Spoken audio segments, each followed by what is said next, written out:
Het was echt heel erg fijn om hen hier te hebben. Ik ben trots om te zien dat zij ons als ambassade weten te vinden.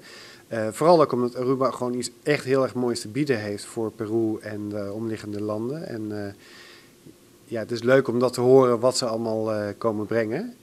En ik hoop en ik heb alle verwachting en vertrouwen in dat er heel veel Peruanen en andere mensen uit Latijns-Amerika, Chile enzovoort richting Aruba komen. Dus het was leuk en interessant om te horen wat voor mooie dingen Aruba doet.